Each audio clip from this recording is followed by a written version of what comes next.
algunos hemos tenido la suerte de rotar, pero con muchos otros no. Entonces, pero en el futuro vamos a ser colegas, ¿ya? Entonces, por ese lado vamos a tratar de manejar este término amical de la exposición. Lo que vamos a hablar ahora, hoy día y mañana, es de dos tipos de enfermedades muy características, muy llamativas, que sí o sí ustedes se van a tocar, sí o sí. Entonces, hacer esto en 1 hora y media es bien pesado, es bien molestoso. Imagino que están ustedes desde la mañana acá, entonces va a ser un poquito cansado, ¿ya? Por eso es que vamos a tratar de esto, dividirlo, si se quiere decir, en algunos actos, como en las obras de teatro. Ustedes han ido al teatro, a las películas, ¿sí? Van, ¿no? A las películas. Entonces, toda película, todo acto tiene sus tres escenas importantes, digamos, ¿ya? Entonces vamos a tratar de dividir toda esta exposición en 3 partes, un poco para que no sea tedioso, porque lo que importa no es que todo lo que hablen acá ustedes lo anoten o lo memoricen. Ya le he pasado a esta compañera las presentaciones, entonces de ahí nomás lo pueden ir sacando, ¿ya? Pero lo que yo quiero es que se queden con algunos puntos claves, digamos, de esta enfermedad. ¿Listo? Entonces nos vamos a dividir en pequeñas partes. Después de cada una de ellas nos estiramos, nos relajamos un poquito para no hacerlo medio aburrido, ¿ya? Porque de por sí la neurología ¿es aburrida o interesante? ¿Cómo les parece? Vamos, empezamos. Entonces, como les decía, vamos a empezar esto como una pequeña obra de teatro. ¿Ya? Una obra de teatro tiene sus 3 actos, digamos, ¿no? El primer acto es la parte del planeamiento. Vamos a sentar cabeza de dónde estamos ubicados. El segundo acto vamos a hablar del tema de fondo, del trabajo de fondo. Y en el último acto vamos a hablar del desenlace. Y ahí acaba todo. ¿Ya? Esta enfermedad de motoneurona parte de un síntoma que ustedes van a ver, y estoy seguro que ya lo han visto en sus prácticas, la debilidad, ¿ya? ¿Cuántos de ustedes han visto a pacientes con cuadriparesia? ¿Cuántos? ¿Uno? ¿Otro? Sin miedo. Como les digo a los alumnos con los que rotamos, este es un ambiente seguro, ¿ya? Es un lugar seguro, tranquilo, pueden decir lo que ustedes deseen, ¿ya? Están tranquilos.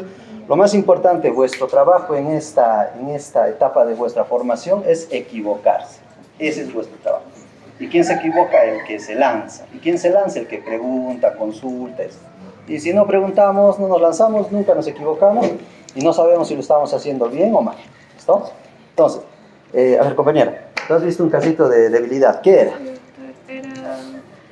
Tenía un meningioma, doctor, y el paciente presentaba lo que era una hemiparesia, sobre todo en brazo derecho y en pierna izquierda. Perfecto. Entonces, eso es lo que nos vamos a enfrentar en neurología todo el rato, debilidades, ¿ya? Pero cuando yo tengo un paciente con debilidad, las 4 extremidades, ¿qué podría pasar? ¿En qué pensarían? ¿Qué se les viene a la cabeza? Lesión medular, perfecto. ¿Qué más? Trauma cervical, perfecto, muy bien. ¿Qué más? Compresiva. Lesiones compresivas, cualquier cosa que esté apretando. Entonces, lo que vamos a hacer es, cuando nosotros empezamos a hablar de este tipo de enfermedades, como les decía, vamos a hablar primero de clasificación, luego de la esclerosis lateral y después de lo que es el tratamiento y pronóstico. Cuando hablamos de debilidad, se nos ocurre todas estas enfermedades, ¿no? Entonces, un poco para ponernos románticos, ¿quiénes han visto esta película? ¿A varios? Entonces, ¿qué trata de este jovencito? Es un trauma medular, ¿no? Tenía un trauma medular, después no caminaba, y al final obviamente se murió, ¿no? Pero pasaron una bonita historia de amor, ¿no? Entonces, cuando nosotros tenemos este tipo de pacientes, no son tan fáciles. O sea, este fue fácil, ¿no? Tuvo un accidente y después ya no podía caminar. Pero, ¿qué pasa con esos pacientes que no tienen estos accidentes? ¿Qué pasa? Entonces, lo que yo tengo que empezar a pensar es dónde podría estar la lesión. Cuando hay una debilidad, hay 4 posibilidades, grandes posibilidades. Uno, que esté en la primera neurona, o sea, del cerebro hasta la médula, la primera posibilidad. Como han dicho, un meningioma, un infarto cerebral, un sangrado, todo lo que tenga que ver con arriba, primera neurona, o hasta médula. La otra posibilidad es las neuronas que salen de la médula hacia afuera, periféricas. Guillain-Barré, polineuropatías, todas esas enfermedades. La otra posibilidad es que sea entre la unión de la neurona y el músculo, unión neuromuscular. ¿Qué enfermedad de unión neuromuscular conoce? Perfecto, miastenia. Pero la miastenia es medio lenta, fatigabilidad, todo eso. La otra posibilidad es que sea el propio músculo el que esté dañado, miopatías, ¿ya? Entonces, si se dan cuenta de estas 4 posibilidades, 2 de ellas son motoneuronas. Y de eso es lo que vamos a hablar ahora, de estas 2. ¿Quién fue el primero en utilizar ese término de motoneurona? ¿Fue este señor? No sabe. ¿Por qué no sabe? Bueno, hay un señor ahí. Señor. Esa fricción. Se arrancó. Se ha parado. Hola. Conectarlo con su laptop. Mejor. No sé por qué. Se conectó.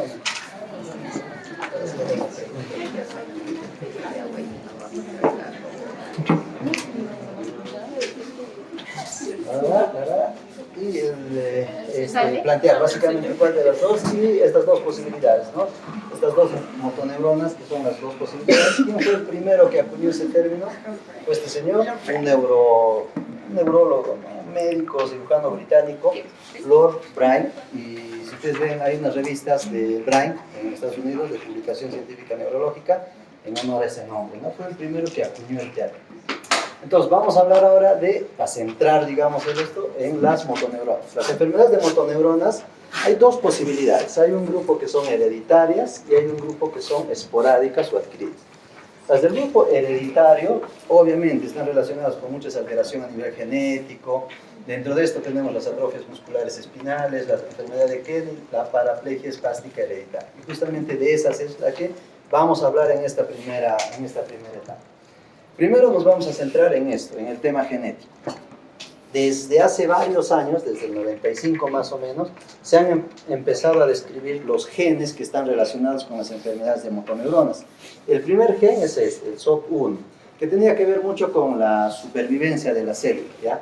A la fecha ya hay una infinidad de genes han sido descritos, todos ellos relacionados con enfermedad de motoneurona. Entonces, el avance en enfermedad de motoneurona está avanzando. El avance está avanzando, la investigación está avanzando exponencialmente. ¿Y eso por qué es importante? Porque lastimosamente muchas de estas enfermedades, como vamos a ver, tienen un curso catastrófico, no va muy bien, digamos, ¿ya? Entonces, vamos a empezar a hablar rápidamente de estas enfermedades hereditarias. Vamos a tirar la piedra ahí y vamos a hablar de lo que es el ELA familiar. El ELA, lo que normalmente conocemos, un 10% de los casos puede ser familiar, o sea, puede tener cierto grado de herencia. El gen más descrito, como les decía, el SOD1, y es muy heterogéneo en cuanto a sus características clínicas, ¿ya? La otra, que sí quisiera un poquito enfocarnos en este tema, es la atrofia muscular espinal, los famosos AME. Esto los que quieran ser pediatras van a ver también en su práctica clínica. Allá toda esta patología. Y de las atrofias musculares espinales, como vemos acá, es un grupo de enfermedades hereditarias, principalmente recesivas, muchas de ellas, pero que se caracterizan por algo, debilidad muscular. Es una debilidad muscular y lastimosamente es progresiva, ¿ya? Hay varios genes que están desarrollados y acá hay una lesión tanto de las motoneuronas del asta anterior como las del núcleo del tronco. Y eso es por eso que son tan catastróficos, digamos así, estos cuadros clínicos. Tenemos 4 tipos de AME, ¿ya? 5 tipos de AME. La atrofia muscular espinal, la 0, que es la prenatal, que tienen un nivel de sobrevivencia, como ven, de menos de 6 meses. O sea, naces con eso y no hay mucho más que hacer. El AME tipo 1, que la supervivencia es un poquito mayor, de 2 años, ¿ya? El AME tipo 2, hasta 8 años.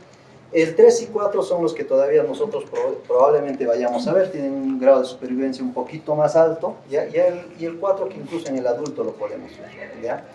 Rápidamente vamos a revisar cada una de estas atrofias, todas se caracterizan por debilidad.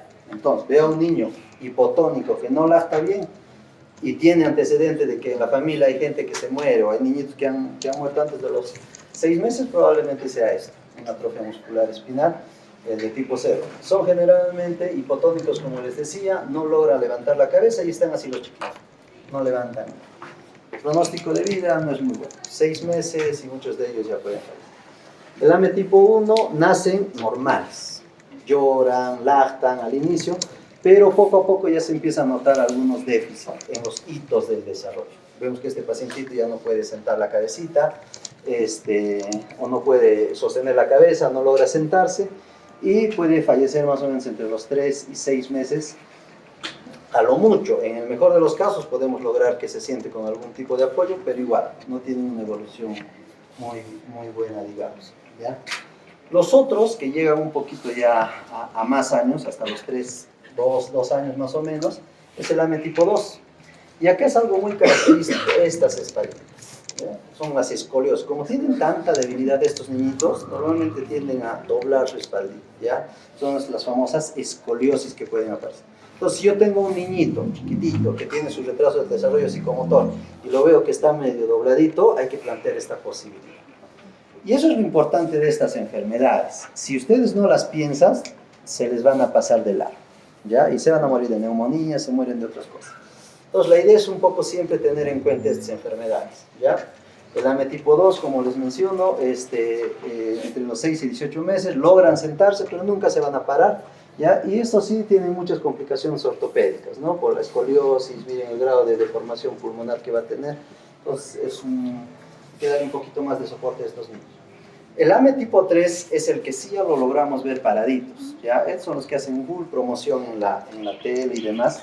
¿Por qué? Porque ellos sí logran caminar con muchos instrumentos de soporte y demás, pero al menos pueden hacer este tipo de actividades, ¿ya? Igual, la sobrevivencia no es muy alentadora en este tipo de casos, pero podemos hacer un poco de terapia, manejos ortopédicos y demás. Y el AME tipo 4 es este de acá. Ese es el que vamos a encontrar básicamente en muchos pacientes, que sí los podemos ver nosotros en la atención neurológica, al menos en adultos, ¿ya? Que son pacientes que ya usan silla de ruedas, algunos son familias, es un grupo familiar. Acá había otra foto de las 2 hermanas, pero casi toda la familia tienen este antecedente, ¿ya? Igual, están postrados ahí. Pero, ¿qué es lo que es importante en esta enfermedad muscular? Hasta ahorita, ¿qué hemos hablado? Debilidad. Pero desde el punto de vista cognitivo, estos pacientes están ok. O sea, perciben su enfermedad, viven su enfermedad y sufren su enfermedad. Entonces, eso es lo que yo quiero más o menos que ustedes recuerden. Los pacientes con atrofia muscular espinal, solo patología muscular, pero sí tienen buenas capacidades mentales. O sea, podemos fortalecer eso. Y este jovencito es un claro ejemplo de eso, de cómo estos pacientes nos pueden dar lecciones de vida, ¿ya? Este pacientito se llama Santino Ombrelli, ¿ya? Es campeón en fútbol, ¿ya? En fútbol, le ha ganado a Messi y todos ellos, pero él no puede ni levantarse de su silla, ¿ya? ¿Pero qué hace? Fútbol electrónico, ¿no? Entonces, estos son los claros ejemplos de cómo, a pesar de tener una enfermedad, puedo generar un cambio, ¿ya? Entonces, esto les quería traer un poco para que veamos que no es tan triste el asunto. O sea, aún sí se mueren, pero si apoyamos, podemos lograr grandes cosas, ¿ya? Entonces, hasta ahí tenemos lo que es la atrofia muscular espinal, que es la más común dentro de las hereditarias. Después viene la otra. Tiramos la piedrita y viene la enfermedad de Kennedy. Es por él, ¿no? La enfermedad de Kennedy, ¿lo conocen? ¿Sí? ¿Saben quién es? ¿Sí? ¿Quién es? ¿Dicen que se muere? Acá les pongo la pregunta, ¿por qué? Porque en realidad se llama enfermedad de Kennedy no en atribución a él. Él se murió de un disparo, pero sí tenía Addison, o sea, sí tenía una enfermedad, ¿no? ¿Qué es la enfermedad de Kennedy? Es una enfermedad, básicamente es una atrofia pluriespinal, dependiente del cromosoma X. Principalmente, ¿quiénes vamos a pagar pato? Somos nosotros, los varones, ¿ya? Principalmente se presenta en ellos una edad de inicio media, o sea, a término medio los vamos viendo, pero su clínica es principalmente vulvar, disfagia y disartria. No podemos hablar, no podemos tragar, podemos presentar algunas fasciculaciones y demás, y el pronóstico es relativamente benigno. Mientras que no haya una descompensación respiratoria, todo, podemos ir bien.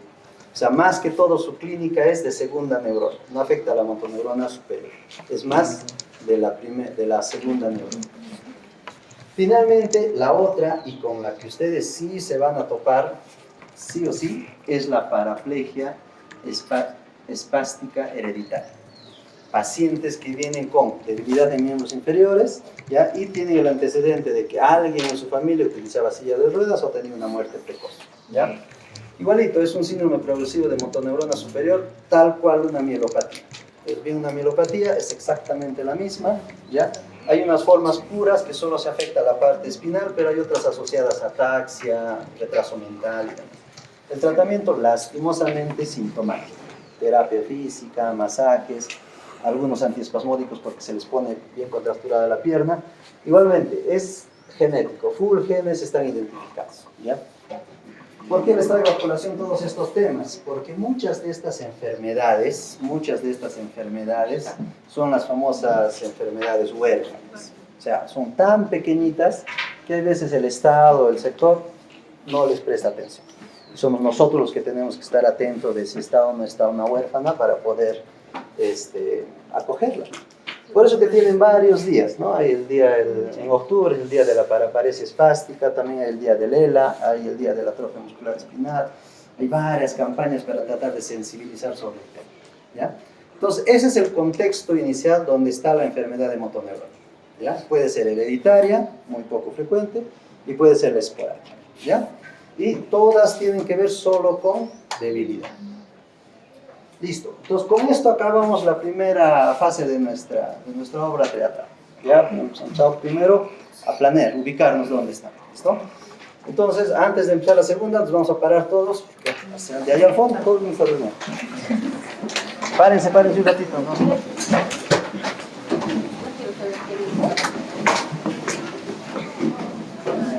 Ya, vamos a hacer nuestra pausa activa, ¿ya? Nuestra pausa activa. Vamos, estiramos, ¿eh? Bien estirados. Hay que aprovechar que tenemos buenas motoneuronas, buenos músculos. Solo fatiga, no fatiga. Ya, vamos, para avanzar.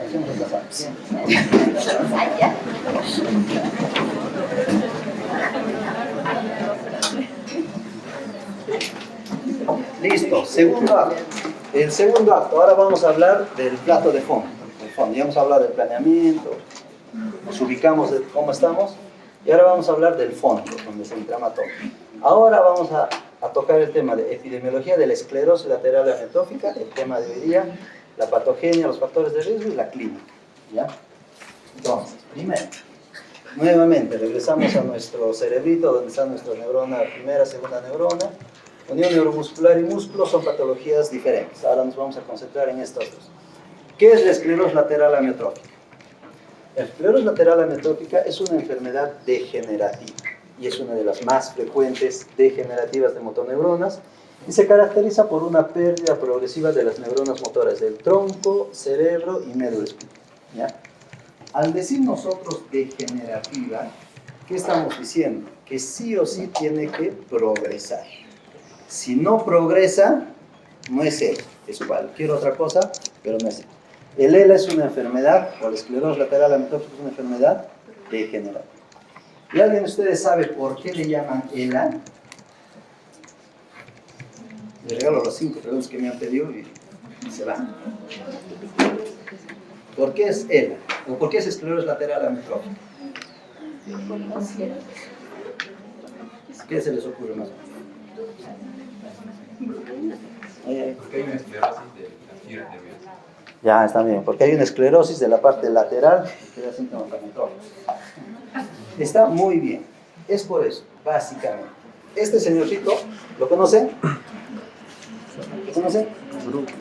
El señor Jean-Martin Charcot. Este es el padre de la neurología, ¿ya?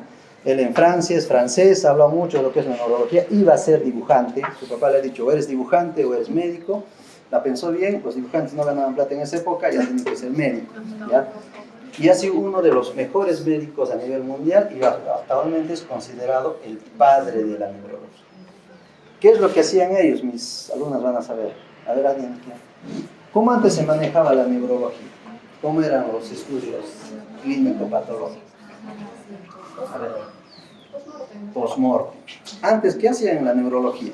El señorito lo que hacía era reunía con todos sus alumnos, traía al paciente acá frente a ellos y el paciente venía con su debilidad.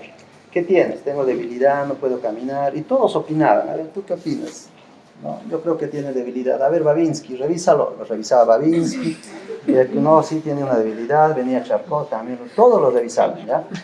Y al final decían, sí, ¿sabes qué? Tienes una debilidad. ¿Dónde podría estar la lesión? Yo creo que está en el cerebro. Yo creo que está en el tronco. Yo creo que está en la médula. No, yo creo que es histérica. Se hace ella. No, creo que también Sigmund Freud era parte de su grupo, pero no estoy seguro. La cuestión es que todos analizaban el caso y al final decían, sí puede ser que tenga todas esas lesiones, decían. Y ya, bueno, señora, vaya nomás, no le vamos a dar tratamiento, porque el único tratamiento que tenían allá, ¿qué era?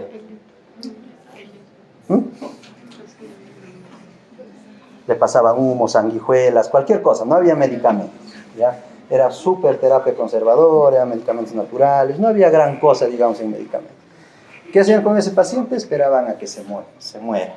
Se moría el paciente. Se moría el paciente, el jefe iba, abría la cabecita, hacía los estudios anatomopatológicos y regresaba al caso clínico. Y regresaba al caso clínico y volvían a discutir del caso. ¿Ya? A ver, el señor, ¿se recuerdan? Sí, tenía una lesión. ¿Dónde has dicho que tenía la lesión? En cerebro. A ver, veamos, sacaba el cerebro y encontraban la lesión. Oh, sí, mira, Babinski, eres un genio, lo has hecho muy bien. Eso hacía, ¿ya? Entonces, ¿qué es lo que encontraba este caballero en los pacientes que tenían esta debilidad progresiva? Cuando les he hecho los cortes en la médula, esta es una médula normal, así se ve una médula normal. Y él lo que encontraba en las médulas, encontraba esto, ¿ya? Entonces, cuando él tocaba la parte lateral de la médula, la encontraba dura. Y cuando tocaba esta parte, estaba blandita. Entonces, los franceses antiguos, todo lo que era duro le llamaban esclerosis. Todo era esclerosis múltiple, la de la cabecita. ¿Han tocado el tema ya? Eso es, múltiples zonas duras. Dermasclerosis, esclerodermia, todo era dureza. Entonces él encontró que en las partes laterales de la médula estaba duro. Y aparte de estos pacientitos, tenían todos los músculos atrofiados, hipotróficos. Hipotropismo, ¿cuál es el término? Atrofia. Estaban atrofiados, hoy estoy anómico. Entonces encontró que tenían una esclerosis lateral más amiotrofia. Entonces al hacer esto decía, oye, esta esclerosis lateral, ¿por qué? Fibras de primera neurona. Y la amiotrofia, ¿por qué? Fibras de segunda neurona. Entonces todos los pacientes que tenían clínica de primera y de segunda neurona tenían esta enfermedad que era la esclerosis lateral. De ahí deriva su nombre. Entonces, ¿a quién le debemos esto? A Charcot, padre de la neurología. No tienen la obligación de recordarlo, pero sí pueden recordar a estos señores, ¿no? ¿Quién es él? Hawkins, ¿no? Igualito, ha tenido él, se murió por eso. ¿Quién es él? Tenía una enfermedad de motoneurona, hasta ahorita nadie sabe qué es. Al menos no lo han publicado abiertamente, pero algunos creen que es esta enfermedad vulvar, netamente tema vulvar, o puede ser el ELA, pero igual era una enfermedad de motoneurona. ¿Y quién es él?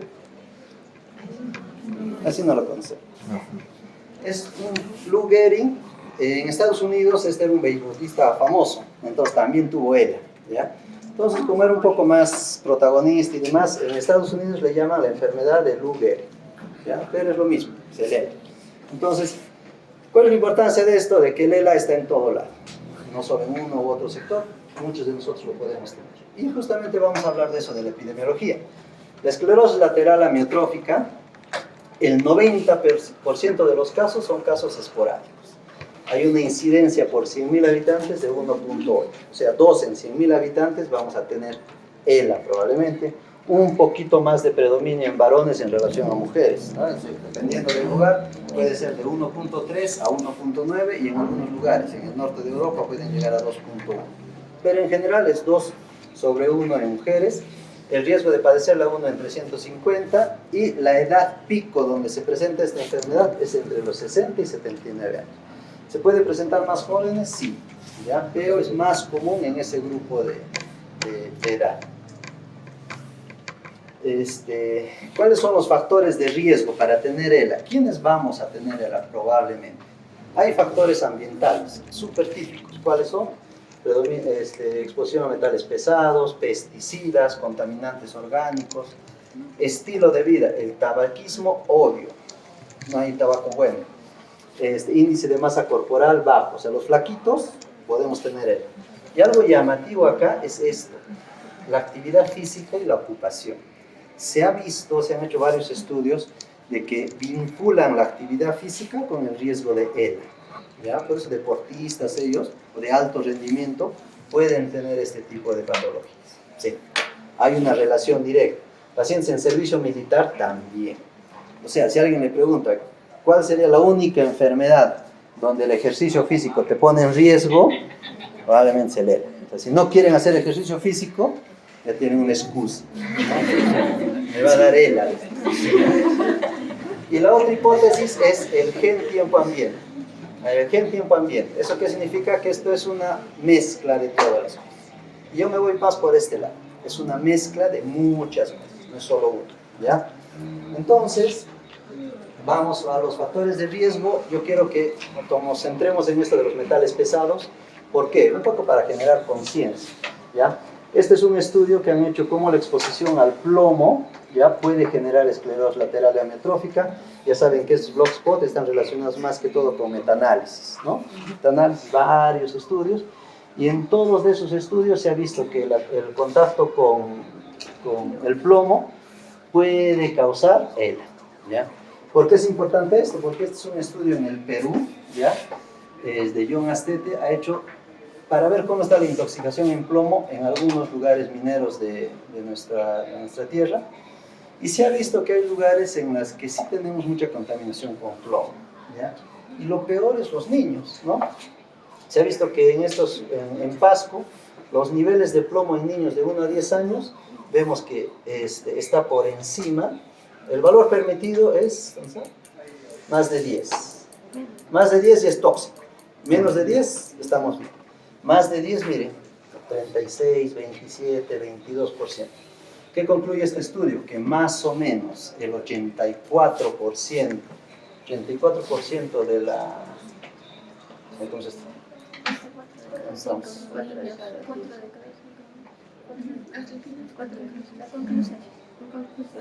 de cada 5 niños. 4 de cada 5 niños de estas comunidades están intoxicados con plomo. ¿Ya? ¿Y eso es importante? Sí. ¿Ya? ¿Y el plomo dónde lo tengo? ¿Solo en zonas mineras? ¿Dónde más? Váyanse ahorita a Halloween a ver todo lo que es este barrio Avelino, todas esas máscaras, todos esos dulces, todos esos tupper, todo eso tiene plomo. ¿Ya? Entonces miren la exposición a las que sometemos a nuestros hijos. Entonces es un punto de partida, digamos, para que podamos sensibilizar.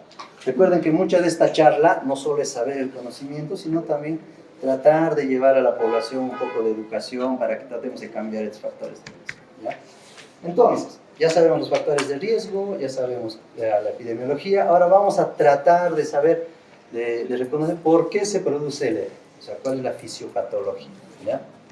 Entonces, hay 4 factores principalmente. Uno de ellos es la alteración de proteínas, la alteración proteica, la alteración genética, la alteración del citoesqueleto y la excitotoxina. Vamos a centrarnos en lo que es las proteínas, ¿ya? Entonces, primero, no vamos a profundizar este esquema, es medio complicado, pero a grandes rasgos, ¿qué es lo que ocurre? Se cree que hay una alteración a nivel de lo que es el desecho de las proteínas. Hay varias sustancias, varios genes que están relacionados con lo que es el procesamiento de las proteínas para degradarlas, digamos, ¿ya? Entonces, cuando alguno de estos, el SOT, el BAT, el BCP, se alteran, empieza a haber acúmulo de proteínas. Es una de las posibilidades. La otra posibilidad es que también hay algunos genes que están relacionados, que su alteración hace que estas proteínas anómalas se empiecen a autoduplicar. Algo así como el efecto de los priones. ¿Han escuchado ustedes de los priones? La patología con los priones es que un prión se empieza a multicopiar. Entonces, eso es la teoría de por qué la alteración proteica podría generar este daño en las motoneuronas. En cristiano, ¿qué significa todo esto? Que se acumula basura. Dentro de la neurona, con ELA, se empieza a acumular full desechos proteicos. Acúmulo de proteínas anómalas. Y hay algunas proteínas que funcionan como priones, como el plástico. El plástico acá se multiplica, ¿no?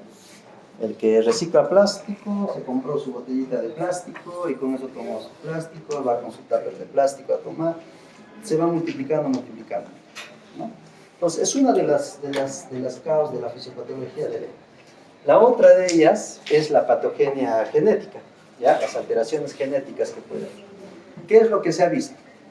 Que existen algunos grupos genéticos, ¿ya? Acá describen el gen, el C9orf72, que podría estar relacionado con estos hexanucleótidos, o sea que son varias repeticiones de este gen, y estas varias repeticiones lo que empieza a generar es alteración a nivel del empalme, o sea, una célula no se empalma con la otra, o una proteína no se empalma con la otra, y eso empieza a generar un daño, una neurotoxicidad a nivel de la ARN. Entonces, molecularmente se ha visto que alteraciones genéticas en alguna de estas neuronas también podría condicionar el desarrollo del heno. Nuevamente, en cristiano, ¿qué significa? Que hay varios compuestos exógenos, principalmente los insecticidas, que podrían generar este tipo de alteración. Por eso que hay muchos estudios en Estados Unidos, Europa, hablan mucho sobre esto, intoxicación, plomo, todo lo que es. ¿Por qué? Porque creen que ahí podría ser uno de los lugares de intervención para disminuir este tipo de casos, ¿ya? La otra posible causa, la otra posible fisiopatología, digámosle así, del ELA, es esta. Esta es la alteración del citoesqueleto. Ya sabemos para qué sirve el citoesqueleto, ¿sí? ¿Se acuerdan? Su estructura, ¿no? Son todas las vigas que tenemos en un edificio y todas las carreteras que tenemos en una neurona. Entonces se ha visto que hay algunas proteínas que pueden codificar y pueden ser alteradas. Por ejemplo acá, la TUF-A4A es la que está generalmente relacionada con estos microtúbulos. Entonces cuando esta está alterada, los microtúbulos empiezan a deshacer y se pierde ese sostén axonal, digamos así. Igual en el transporte, esta de acá, la DCTN1, es la encargada del transporte en algunos procesos neuronales, axonales, y cuando esto está alterado, también hay una alteración a este nivel, ¿ya? Y hay muchas otras en la mutación del gen PFN1 y el aumento de la expresión del EPA4 que ralentizan la expansión del axón.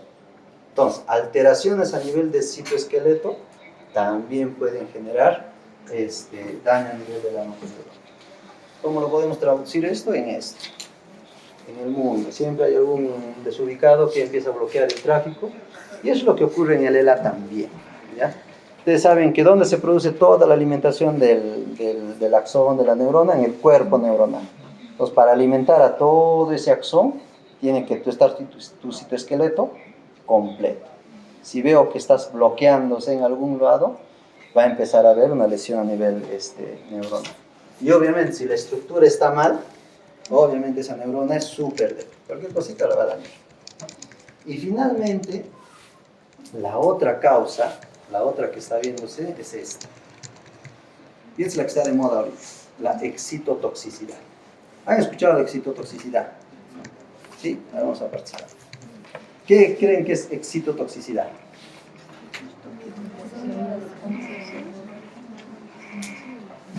Ya, un exceso de glutamato. ¿Qué pasaría con ese exceso de glutamato? Más entrada de calcio. ¿Y el calcio con qué está relacionado? Ya, otra cosa con calcio, en fisiología lo han visto. Cuando hay harto calcio en una célula, ¿qué pasa? Se muere, apoptosis, ¿ya? Cuando entra harto calcio a una célula, hay apoptosis, ¿ya? Entonces, ¿cuál es esta teoría? ¿Qué dice esta teoría de excitotoxicidad? Dice que hay una alteración tanto a nivel de los receptores que hacen que el glutamato salga, así como estos otros receptores que alteran, digamos así, la función de estas neuronas y hacen que esa neurona se excite demasiado. Y al excitarse, al abrir todos estos canales, ¿ya? Permite que entre harto calcio. ¿Dónde vemos este tipo de daños de excitotoxicidad? En la ELA. En otro donde también lo vemos esto, en los estados convulsivos. Las convulsiones, las epilepsias, ahí también vemos mucho de eso. Si nosotros tenemos un paciente que está con convulsiones permanentes, todo el rato este cerebro está prendiendo. Se están excitando esas neuronas, se están entrando calcio y se van muriendo. Entonces, si un paciente convulsiona varias veces, eso es lo que siempre dicen, ¿no? Se te están muriendo neuronas. Sí, pues se le están muriendo neuronas por esta excitotoxicidad. Y es aquí donde todos los científicos, los futuros científicos como ustedes, se están enfocando. ¿Por qué? Porque probablemente aquí está la forma como podemos enfrentar a él. ¿Ya? Algunos han identificado que hay una proteína acá, hay un pequeño dominio intercelular, que es esta TRM4, que cuando tú la separas, digamos, ya no hay esa entrada de calcio. Entonces, si logras modificar este pequeño dominio para que no estén juntos estos dos canales, podrías evitar la entrada de calcio. Una teoría, todo es molecular, pero parece que va a servir. Entonces, la excitotoxicidad a la fecha es algo como causa también. Algo que conocen a este compañero, ¿no? Del viernes, está lleno de éxtasis, todo bien. Esa es la excitotoxicidad que ocurre en las neuronas, ¿ya? Y parece que ahí es donde está el punto clave. Vamos a ver más adelante. Entonces, para recapitular, ¿cuál es la fisiopatología del ELA? ¿Cuáles son las 4 teorías? ¿Cuál es la primera? La alteración de proteína, full basura en las neuronas. La otra, genética, alteración a nivel de los genes en la codificación y hay neurotoxicidad. La otra, el citoesqueleto, ya la estructura del propio axón o el transporte del axón está dañado. Y finalmente, citotoxicidad. ¿No? Entonces, cuando estas 4 cosas se juntan, ¿qué es lo que pasa con nuestra neurona? Callejón oscuro. Todo eso tiene que actuar en uno solo para dañar a tu neurona. No basta 1 o 2. Por eso que les decía en esos factores de riesgo, epigenéticos, todo eso, tienen que ver mucho con esto, ¿ya? Entonces, el daño en la esclerosis lateral amiotrófica es polifactorial. Varios factores que están jugando, digamos así, para producir la variación. Ahora, ya sabemos qué se produce, ya sabemos que se están muriendo las neuronas. Y se están muriendo las neuronas, la primera neurona y la segunda neurona. Y la clínica es súper fácil, ¿no? Y esto ya se lo saben de memoria, ¿no? ¿Sí? A ver, ¿cómo es la clínica de primera neurona? ¿Qué pasa con la primera neurona? Hiperreflexia, Babinski, hipertonía, clonus. ¿Ah? Está espástico, hipotónico. Está espástico. Es una clínica. La de segunda neurona, todo lo contrario. Está hipotónico, hiporrefléxico, no hay Babinski, nada. Entonces, cuando una persona, cuando ustedes vean estos dos síndromes, todo lo que es neurona superior, o primera neurona y neurona inferior, todos esos dos síndromes en una sola persona, puede ser. O sea, eso es en automático, así como le sale el Padre Nuestro, igualito. Ven estas dos clínicas en una sola persona, puede ser. Y siempre hay que ser mal pensados, ¿ya? Ahora, lastimosamente el ELA tiene varios fenotipos. O sea, no es solo uno, hay varios fenotipos. Y esta es pregunta de examen. ¿Cuál es el fenotipo más frecuente del ELA?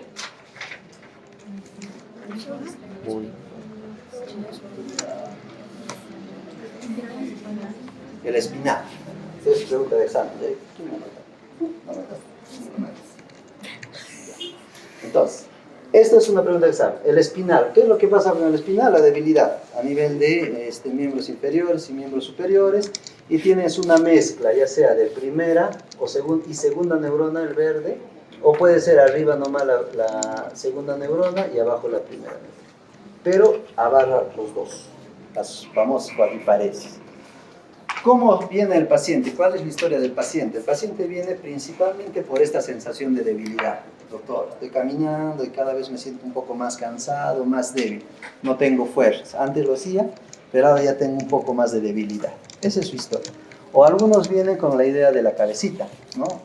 Doctor, estoy caminando y siento que me pesa mucho la cabeza, siento que está todo el rato caída, ya no puedo subir escaleras. Entonces, hasta ahí es debilidad y es lentamente progresiva, ¿ya? Después de la espinal viene la vulvar.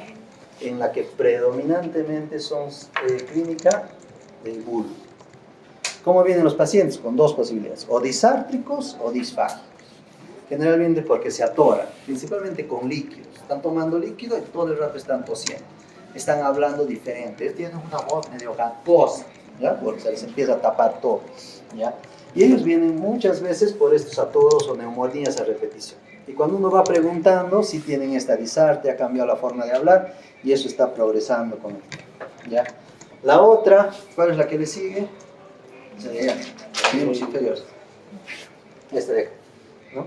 Es predominantemente en miembros inferiores, algunos la catalogan como estas amiotrofias primarias, que el paciente tiene una clínica de paraparesia, pero es más a predominio de segunda neurona. No es la típica mielopatía que nosotros vemos con hiperreflexia. Lo ves ahí medio débil, pero medio chupado sus piecitos, está medio hiperrefléctico, puede ser uno. Si es que tienes cualquiera de estos y son progresivas, siempre hay que pensar en ello, ¿ya? Lastimosamente los pacientes no vienen temprano, o sea, vienen cuando ya están avanzados. ¿Y qué es lo que ustedes van a ver en los pacientes? Es estos tres signos clínicos. Esto es lo que van a ver, ¿ya? Antes de que empecemos, a ver, ¿qué ven acá? ¿Qué les llama la atención? El paladar.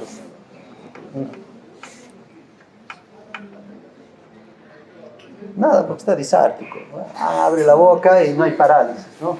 Si estaría disártico y había una desviación del velo del paladar, puede ser parálisis del del glosofaringe, alguno de ellos, pero este pacientito viene por una disartria. Obviamente acá no se ven unas cositas que les voy a mostrar, pero estos pacientes vienen con voz gangosa y no hay alteración de ningún nervio ahí, pero sí es disartria. No sé si logran ver esta mano. Bueno, sí se ve, ¿no? Pero mano en garra, ¿no?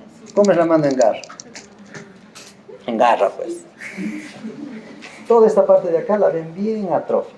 Y es así, muy común. Varios de los pacientes que yo he visto con ELA vienen con esto bien aplastado, bien chupado. Y caminan ahí, todos débiles y con su mano así. Es la famosa mano en garra. Esa es la amiotrofia que van teniendo muchos de estos pacientes. Algunos que predominantemente tienen miembros inferiores vienen así, con los pies bien chupados, bien atróficos. Les golpeas hiporreflécticos, Babinski positivo, y qué raro, una pierna bien encogida, hiporrefléctico y Babinski positivo. Si tienes eso, este es él, algo está pasando, ¿ya? Entonces muchas veces vienen así los pacientes ya avanzados, ¿ya?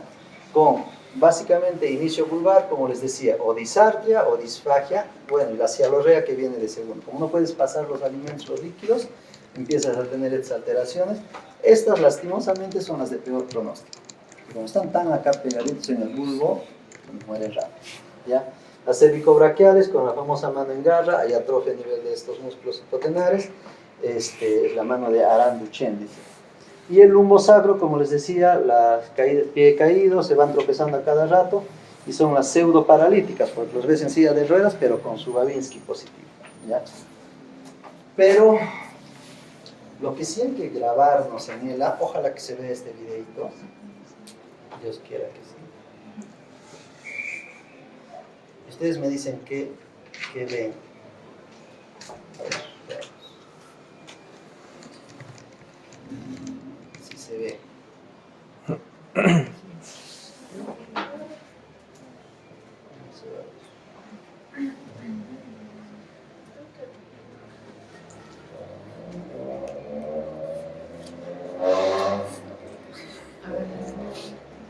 Ya, ustedes tienen la presentación, ¿no? ¿Han compartido la presentación? ¿La tienen? ¿Sí? Este video lo que tratamos de mostrar son las fasciculaciones en la lengua. Ustedes siempre que hacen evaluación de la lengüita ya han visto miles de lenguas, ¿no? ¿Y cómo son sus lenguas? A ver, véanse. ¿La ven? Normal, quietita, ¿ya? Cuando uno empieza a ver fasciculaciones en la lengua, es como si tendrías una bolsita de gusanos. La saca la lengua y esa lengüita está ahí todo el rato moviendo, bailando, todo el rato. Entonces, si vemos un paciente con disfagia, disartria, a ver, saque la lengua, señor. Saca la lengua y todo el rato ahí ves como gusanos. Esas son fasciculaciones. Puede ser él. Este de acá es igualito, fasciculaciones en las manos o en los pies. Eso sí les ha pasado alguna vez. ¿Ustedes alguna vez han notado que se les mueve y lo ven ahí, se está moviendo? ¿Sí? O el de acá del ojito. Sí. Esas son fasciculaciones. Cuando esas fasciculaciones están solitas, sin molestar a nadie, no es nada. O sea, son mioquimias, es estrés, tienen exámenes, lo que sea. Pero cuando están con debilidad, si están débiles, si empiezan a tener todo el rato esas fasciculaciones, hay que preocuparnos, ¿ya? ¿Y por qué se producen las fasciculaciones?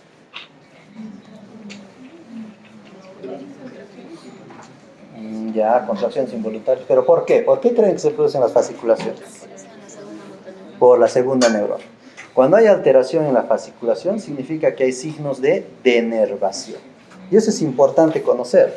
Este es un músculo. Todo músculo tiene una neurona. Todo músculo tiene una neurona. ¿Ya? La unión neuromuscular, la unidad motora. ¿Qué pasa si yo a este músculo le quito su neurona? Porque se murió. ¿Qué va a pasar? Este músculo está libre. Y el músculo de por sí es un tejido excitado. Siempre se va a excitar, excitable. Entonces todo el rato se empieza a mover solo. Hasta que venga otra neurona a frenar, lo inhibe. ¿Ya?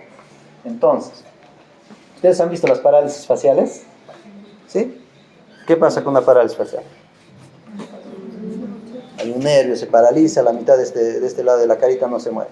Ese nervio se muere. Si se reinerva, terapia física, todo eso, en buena hora, se van a otros músculos, pero hay veces quedan músculos sueltos. Y algunas parálisis facial quedan con una secuela. ¿Cuál es esa secuela? Espasmos hemifaciales. Tú los ves al pacientito, todo el rato está moviendo su músculo. Y es lo mismo, ¿ya? ¿Dónde más vas a ver fasciculaciones? En las radiculopatías. Hay pacientes que tienen problemas lumbares, están con el dolor de espalda, su adormecimiento. Le ves el pie y también a momentos empiezan a aparecer algunas fasciculaciones.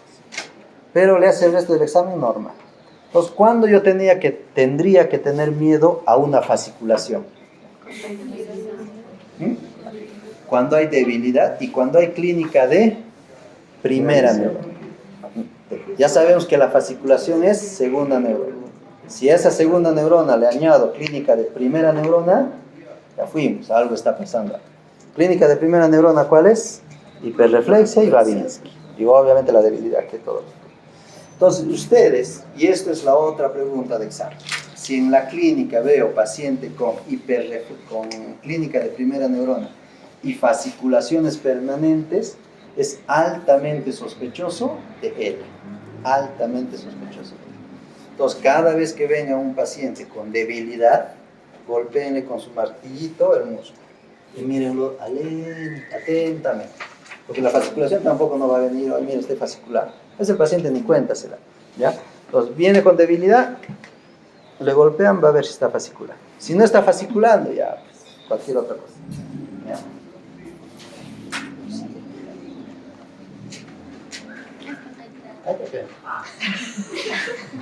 Ya mire, es la lengua normal.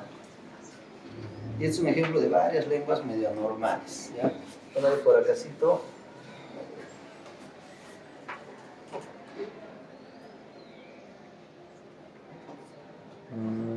Tenemos claro. Por aquí van a verle. Y si no, en sus videitos de la presentación, ahí se ve.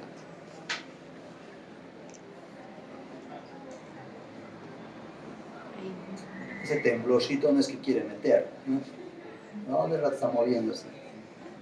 Este está más claro. Era imposible que no lo vea.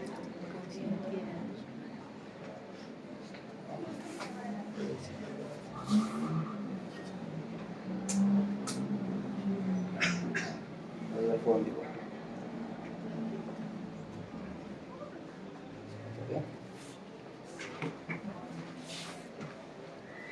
Entonces es uno, las fasciculaciones en la lengua, y el otro, si Dios quiere, las fasciculaciones en el pie. Es una pierna, creo que es.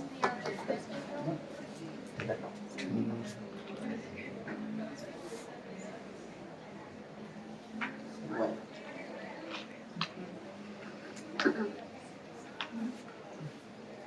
Ya más claro lo van a ver en su casa. Pero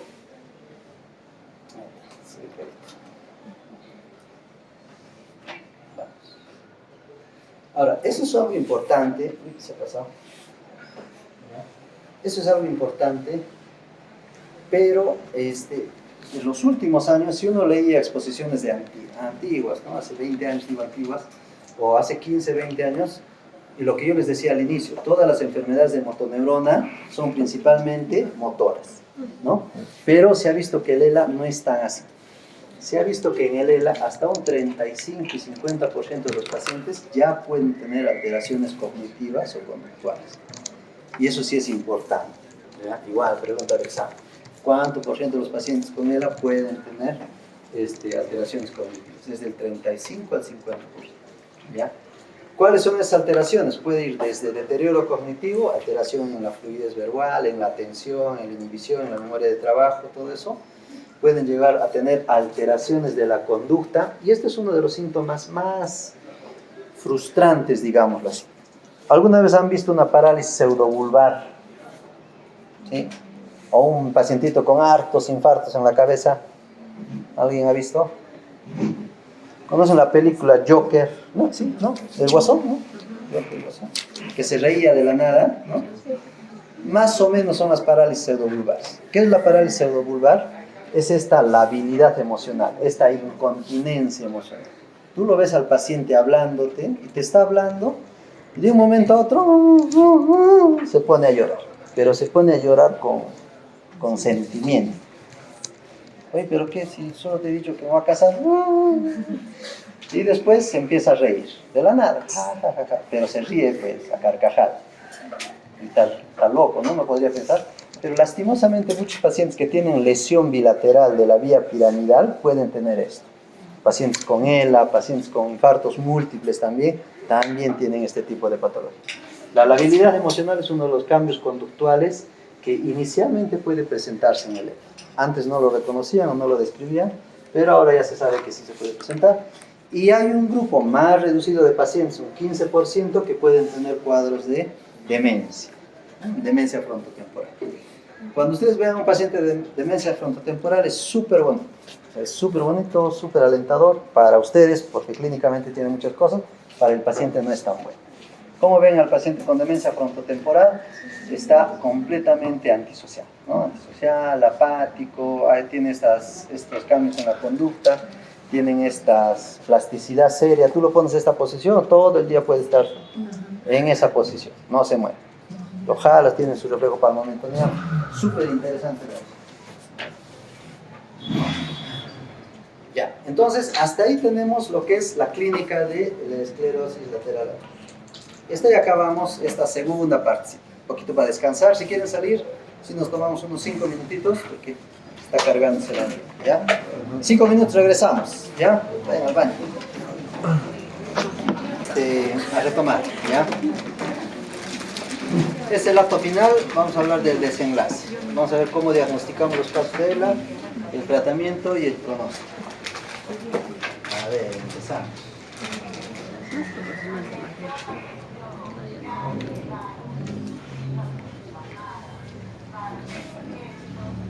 Ya, diagnóstico clínico. ¿Cómo llegas al diagnóstico en ELA? Lastimosamente para ELA no hay un examen de sangre, no hay un examen de laboratorio, nada, es clínicamente. Y siempre que ustedes tengan diagnóstico clínico, son diagnóstico en base a criterios, sumando 1, 2, 3 cosas y descartando otras cosas. Entonces, el primer estudio, digamos, que se ha hecho para describir o para diagnosticar ELA ha sido estos criterios del Escorial, ¿ya? Actualmente tenemos 2 criterios para, bueno, en realidad es uno solo, ¿no? Pero el criterio del Escorial es el primero que empezó, ¿ya? Es el estándar clásico actualmente para ensayos clínicos, donde se prioriza principalmente la especificidad. ¿Qué significa? Si dice que tienes ELA, probablemente tienes. Pero lo malo es que se le escapan muchos otros casos de pacientes que probablemente eran ELA, pero como es tan estricto, no los diagnosticas como tal, ¿ya? Entonces, tiene 4 grupos de diagnóstico, 4 tipos. Puede ser diagnóstico definitivo, probable con apoyo al laboratorio o posible, ¿ya? Y actualmente está saliendo otra línea de criterios que son los criterios de Gold Coast. ¿Qué es lo que busca? Es simplificar el proceso. O sea, este es más específico, más sensible, perdón. ¿Por qué? Porque se ha visto que ahora lo que quieren los investigadores no es que ser estricto, ya solo ustedes dos tienen ELA y los demás no. Lo que quieren los investigadores es decir que gran parte de los pacientes probablemente tengan ELA. ¿Por qué? Porque si yo puedo intervenir al ELA tempranamente, podría hacer algo.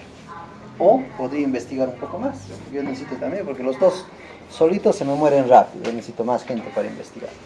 Por donde ustedes lo vean, está cambiando. Ahorita hay dos tipos de los criterios del Escorial, que son actualmente utilizados, pero está entrando con fuerza estos criterios del Gold-Coast. La diferencia entre uno y otro, el Escorial es bien específico, pero se le pasan varios. Y el Gold-Coast es bien sensible. Puede ser que te diga que sí tienes ELA cuando en realidad no lo tenemos. ¿Qué es lo que dicen los criterios del Escorial? Este ya tiene varios años. ¿Desde cuándo está este? El del 2000, pero está desde 1990 y tantos, ¿ya? Son los criterios del Escorial revisado. Y básicamente te plantea que tienes que tener tres cosas. Clínica de neurona motora inferior, clínica de neurona motora superior, y tiene que ser progresivo. Lo que les decía, si no progresa, no es ELA. Otra cosa, ¿ya? Cuando tengas estas tres cosas juntas y has descartado cualquier otra patología, puede ser ELA. ¿Qué pasa si yo tengo un paciente que tiene toda esta debilidad clínica de primera, segunda neurona y le hago una resonancia? Y en la resonancia del cuellito veo que tiene full hernias en la columna cervical. ¿Podría tener clínica de primera y segunda neurona? Sí. ¿Cómo sería? Ya, por la compresión tendría clínica de primera neurona. ¿Dónde tendría clínica de primera neurona? ¿En arriba o en los pies? Así está apretándose la médula. ¿Dónde tendría clínica de primera neurona? ¿En los pies o en las manos?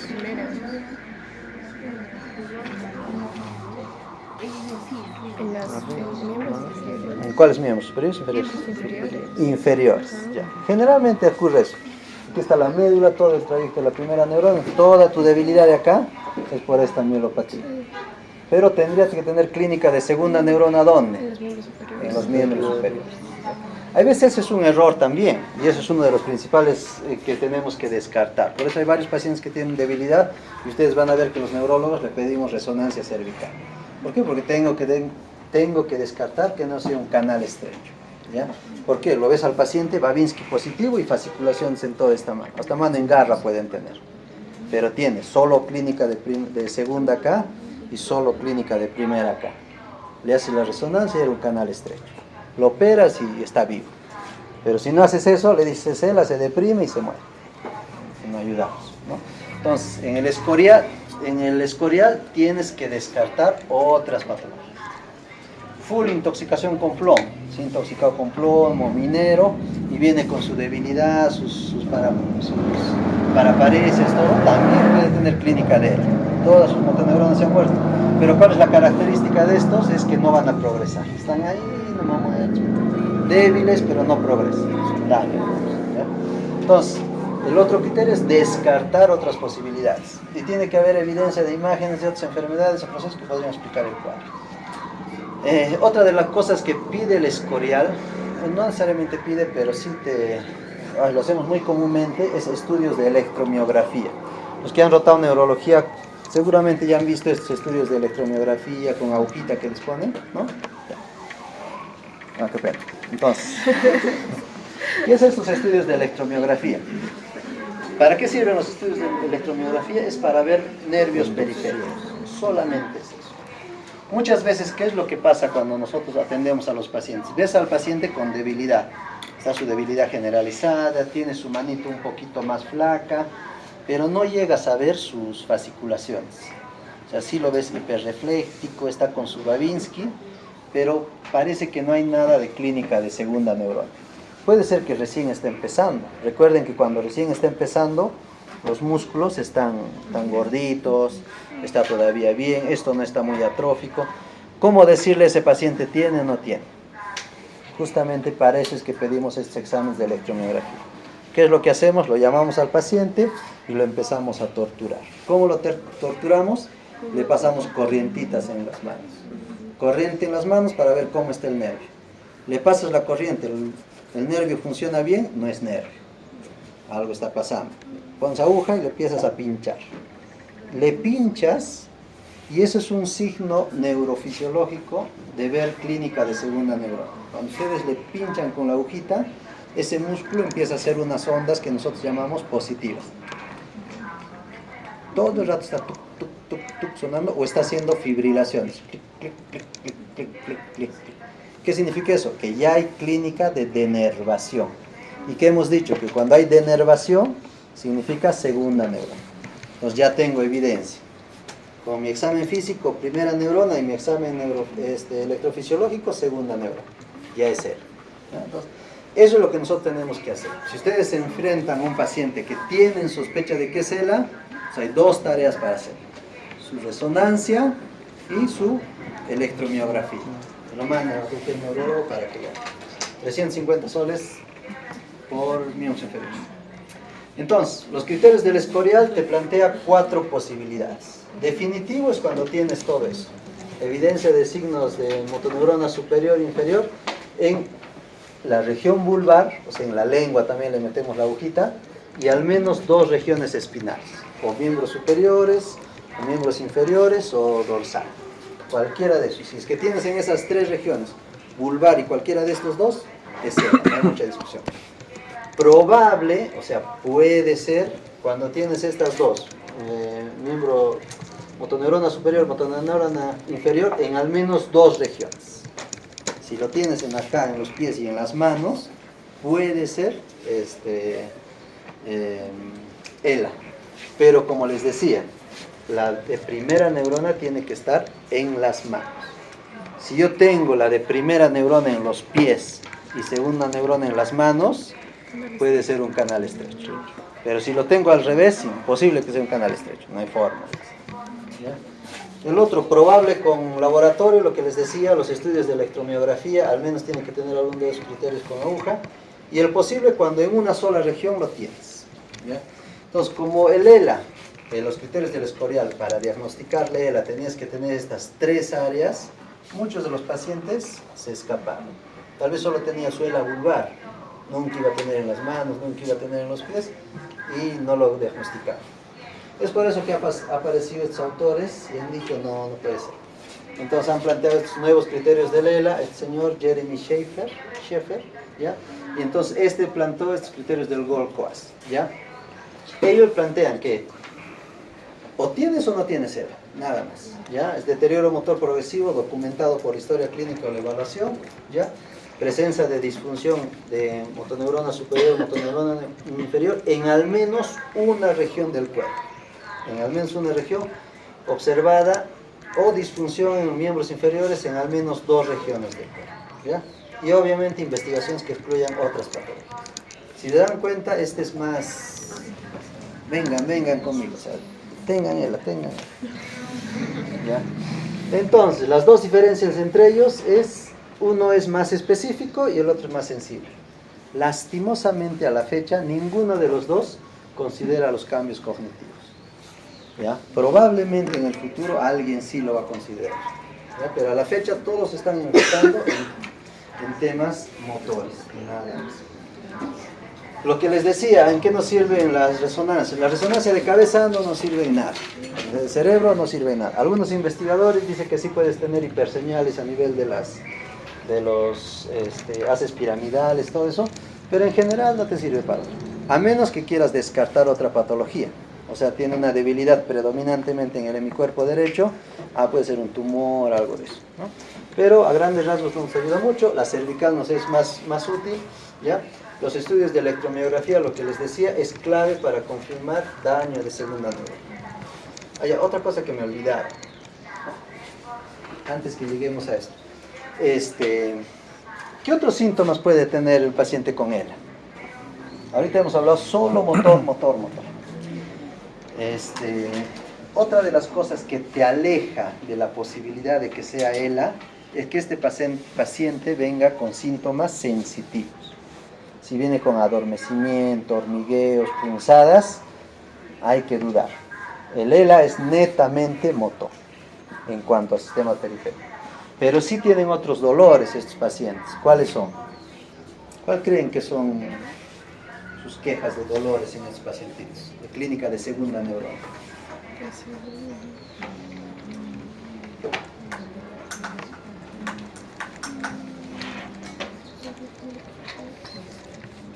¿Quién hace deporte acá? ¿Quién no hace deporte?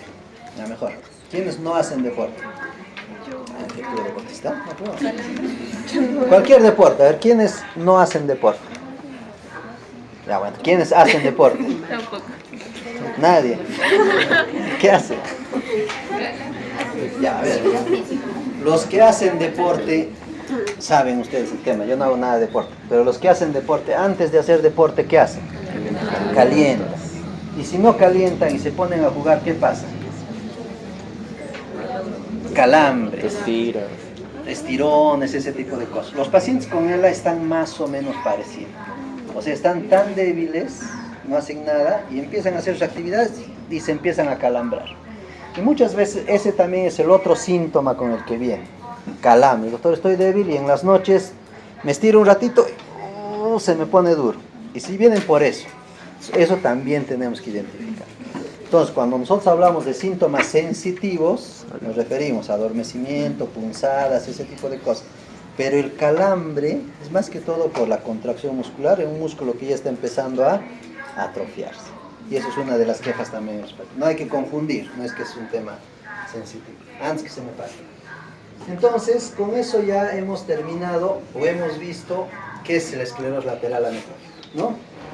Una enfermedad degenerativa, afecta a las motoneuronas, empieza a generar debilidad. La clínica es súper fácil, primera y segunda neurona en un solo segmento, ¿no?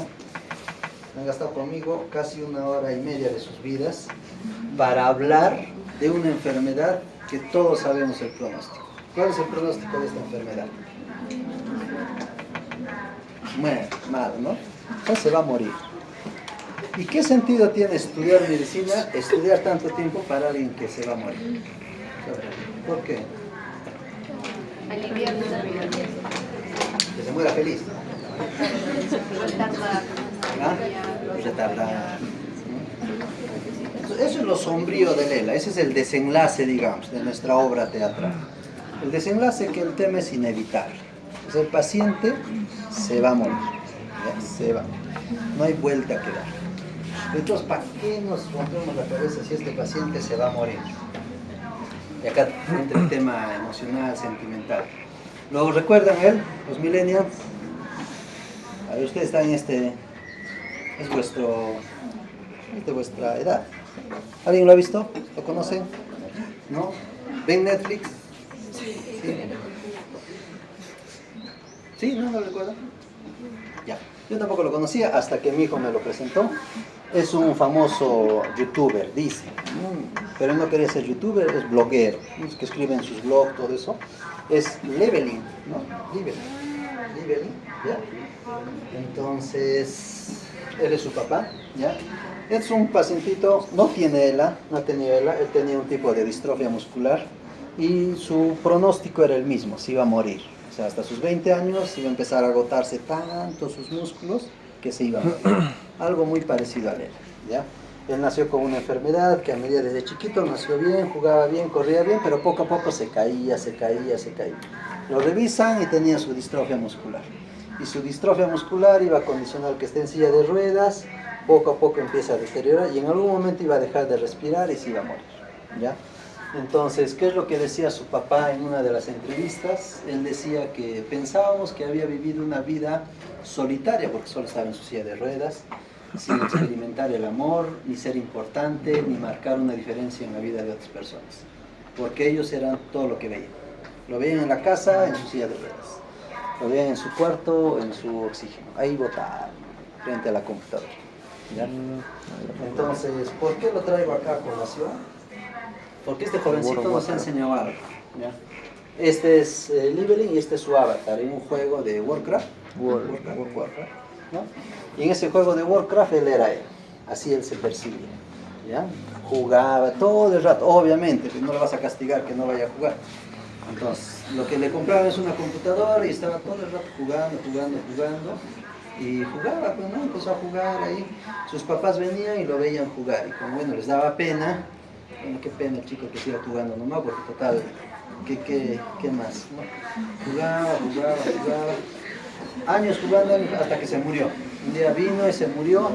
Y no les voy a spoilear, pero más o menos se murió y papá y mamá llorando, pucha, qué pena, mira, acá está su computadora. Pues sabes que creo que tenía amiguitos en su juego, les diremos que se ha muerto, ¿no? ¿Sabes qué? Les comunico que somos los papás de fulano y se murió. Lo mandaron a su blog, porque él tenía un blog. Y al rato empiezan a mandar mensajes. Y lo que ellos cuentan es que su bandeja de entrada de mensajes empezó a llenarse, ¿no? Hoy era un tipo divertido, imaginativo, un buen oyente, generoso, deberían estar orgullosos de él. Otro decía que Matt fue mi mejor amigo, un romántico incurable y tenía mucho éxito con las mujeres, dice. ¿Sabe Dios qué decía? Y el otro es que no creo que fueran conscientes del gran impacto que tuvo en mucha gente. Entonces, la familia fue desconcertada, ¿no? ¿Y en qué momento se escapaba? ¿Qué pasaba? Entonces, algo pasó ahí, ¿ya? Y bueno, ya van a ver la película, es muy bonita, ya es muy bonita, pero lo que yo quiero mostrarle es que muchos de estos pacientes sí pueden cambiar el mundo. O sea, por más que ya se van a morir, o sea, sí podemos generar un cambio en ellos, ¿ya? Entonces, ese es nuestro trabajo. Como médicos nos vamos a enfrentar a enfermedades incurables. No las vamos a poder curar, pero eso no significa que no tengan tratamiento. Hay una gran diferencia entre curar y tratar la enfermedad, ¿ya? Podemos tratarla sin necesariamente que viva, pero podemos darle la oportunidad de que sea algo más, de que influya en otras personas y que su vida en esta tierra tenga un sentido. Entonces, este niño tuvo un sentido en la tierra. Entonces, continuamos con esto. Entonces, Alela, si bien va a morir, pero tenemos que ver cómo tratar. Y ese tratamiento tiene dos cosas. Lo que decían por ahí es tratar de frenar la enfermedad. A eso nos referimos con ralentizar la progresión de la enfermedad. Y para esto existen dos medicamentos a la fecha aprobados. El Riluzol y la edarabona. Son los dos únicos aprobados y este de acá. ¿Qué es pregunta del examen? No sé quién lo anota. Ralentizar la progresión. Hay dos medicamentos aprobados. Riluzol y edarabona. Y el otro tratamiento es el tratamiento sintomático, soporte sintomático, que vamos a ver más adelante. Nos vamos a enfocar en el Riluzol. El Riluzol ha sido creado desde los 90, ha sido manejado para el ELA netamente, y desde el 95 ya tiene su aprobación. Ya ha marcado un hito histórico, toda su floro para vender el medicamento, pero han demostrado que es el primer medicamento que ha demostrado detener la enfermedad. ¿Y dónde actúa el Riluzol? Justamente en este viernes por la noche, en la excitotoxicidad. ¿Qué es lo que hace el Riluzol? Se cree que el Riluzol inhibe el glutamato, evita que se libere. Entonces, como no se libera a nivel presináptico, probablemente esa neurona no se va a excitar. Y si no se excita, va a estar tranquilo. Y si uno está tranquilo, está sereno y estudia medicina. Cuando se empiezan a excitar, empiezan a estudiar otras cosas. Entonces, eso ahí nos ayuda. Dice que bloquean los receptores de NMDA y AMPA, también. O sea, todo lo que tenga que ver con sodio y glutamato, actúa el Riluzol. Por eso les decía que parece que el horizonte donde va a apuntar el ELA es esta excitotoxicidad. Hasta ahorita es el que está dando más prometedor. Vamos a ver qué va. Pero tampoco no es tan a lo máximo, ¿no? Tiene algunos problemas, produce astenia, dinamia, náuseas, alteraciones de las enzimas hepáticas, todo eso puede generar. Pero lo más importante es de que en quienes se utilizan los pacientes que tienen diagnóstico por los criterios del Escorial. Tienen que tener diagnóstico definitivo o probable. O sea, no puede ser que tal vez sí, no. O tienes o no tienes, no te puede dar otro.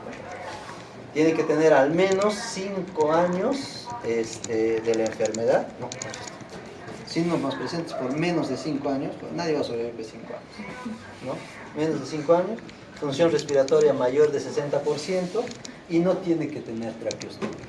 ¿Por qué? Porque justamente este Riluzol lo dan para evitar que el paciente llegue a la traqueostomía. Ese ha sido el AUCA.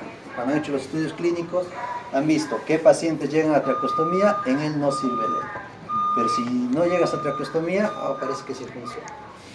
Entonces, parece que nos estaban vendiendo, es un pajarito, ¿no? Parece que nos estaban vendiendo algo muy, muy pomposo, ¿no? ¿Está hablando?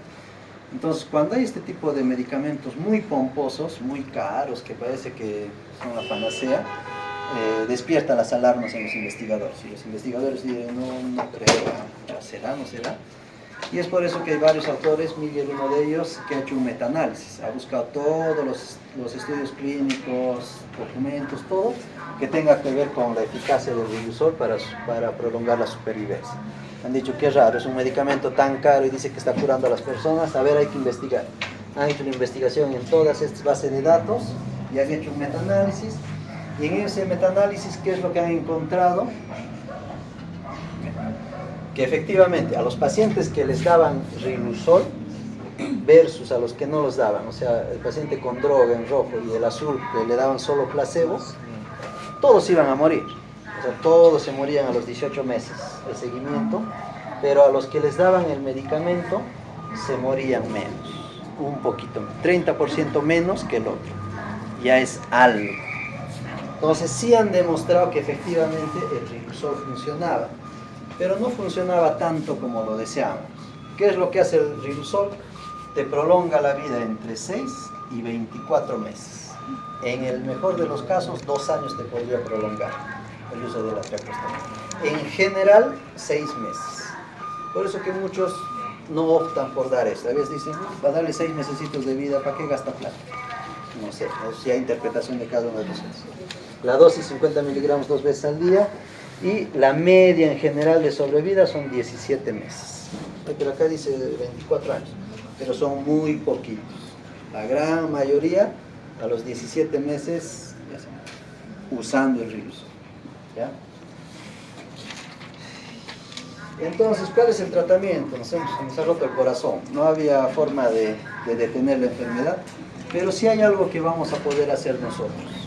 ¿Qué es esto? El soporte sintomático. ¿Qué significa soporte sintomático? Darle calidad de vida a ese paciente. Le damos calidad de vida con evitar todos los síntomas. Uno de los que más se quejan es la espasticidad y esas contracturas musculares que les duele tanto el cuerpito que aparte del dolor empiezan a quejarse. Y recuerden que al inicio están conscientes de todo, entonces sufren su enfermedad, ¿no? Le podemos baclofeno, terapia física, todo eso. El otro problema con estos pacientes es la disfagia. Imagínense no poder comer, ¿no? Tienen un sorbito de agua, se están atorando. Por eso algunos les empiezan a hacer gastrostomía temprana para que por ahí no va recibiendo la comida, ¿ya? Hay riesgos, obviamente, ¿no? En este tipo de cosas. El otro tipo de tratamiento de soporte es la comunicación. Estos pacientes tarde o temprano ya no van a poder hablar. Quieren hacer las cosas y no hablan. Y para eso están estos sistemas de comunicación, tablet, computadoras. Hopkins, ¿qué tenía? Un aparato en sus ojos, ¿no? Se hacía así y escribía sus palabras. Y por eso hablaba medio robotizado, ¿no? Entonces tenía este sistema. Ansiedad y depresión. Imagínense a alguien que le va a decir que se va a morir. Obviamente tenemos que estar ahí para apoyarlo, soporte familiar, soporte psicológico, todos los medicamentos que quieran darle, denle nomás. Calambres es lo que muchos de ellos tienen, fenitoína, vitamina D y la cialorrea. No pueden tomar y están con saliva por todo el lado, ¿no? Entonces, es aquí donde nosotros tenemos que empezar a actuar, ¿ya? Y nuevamente, pues el pronóstico en estos casos es muy malo. A donde van a llegar la gran mayoría es a esto, al manejo respiratorio, ya sea intubado o sus sistemas de presión positiva, los famosos BiPAP, que vamos a tener que utilizar en la casa, ¿no? Eso se da en cuando tenemos algunos síntomas precoces de estos. ¿Cuáles son? Sueño no reparador, se despiertan a cada rato, roncan, no pueden descansar en la nochecita. Ellos sí ya requieren ventilación no invasiva. Inicialmente es domiciliar y demás, pero después ya es invasivo, traqueostomía. Si llega a traqueostomía, ya fue. O sea, La idea es que no llegue a tal cuestión. Entonces, ver la forma de cómo llegar a ese punto. El pronóstico no es bueno. 2 años a 4 de media de supervivencia. O sea, tienen 2 a 4 añitos para sobrevivir los pacientes, lastimosamente. Acá también han hecho hartos estudios. O sea, han hecho una predicción en el modelo ECALS que te dice, sacando unas escalas, de cuánto tiempo vas a vivir o cuánto tiempo vas a morir. Esto para conocimiento general no es muy humano, digamos, ¿no? Hacer una encuesta para decir, ¿sabes qué? De acá a cuántos años, ¿no? Entonces, algunos lo utilizan, pero en la teoría sí tienen que saber. Hay un modelo de predicción en ECALS que te puede decir más o menos cuánto es la sobrevida del paciente, pero en líneas generales, 2 a 4 años de media. Finalmente, este es Dr. House. ¿Veían Dr. House? ¿Les gustaba? ¿Quieren ser como Dr. House? ¿Sí? ¿Van a ser como Dr. House? Bueno, Dr. House no funcionaba si no eran con sus residentes, ¿no? Y todo pedía. Nosotros no creo que lleguemos a ser Dr. House. No creo que lleguemos a atender este tipo de pacientes. Gente con dinero no vamos a atender. Gente que gana, no vamos a atender. Pero aquí nosotros sí vamos a atender a ellos, ¿ya? Y con esto va a acabar mi presentación. A esto es a los que nos debemos. Ellos tienen la misma oportunidad o el mismo derecho que estos dos de sobrevivir. Ellos probablemente son inteligentes, son carismáticos, yo que sé, van a contribuir al mundo. La señora o ella no va a contribuir al mundo, no va a generar un cambio. Pero en sus hijos sí. O sea, que tengan ustedes una mamá, una tía, un hermano, un hijo, que pueda vivir con ustedes unos 6 meses, 12 meses, 24 meses más, le cambian la vida a esa familia. Entonces, ahí es donde nosotros inicialmente tenemos que apostar. ¿Y cómo logramos eso? Identificándolo. ¿Ya? Entonces, la lección de hoy día es identificar, pensar en él. ¿Cuándo pienso en él? Cuando veo primera y segunda neurona. No solo le digo que se murió, sino tengo que darle soporte, calidad. ¿Listo? Y ya, compañeros, ahí acabó la obra teatral, ¿no? Planeamiento,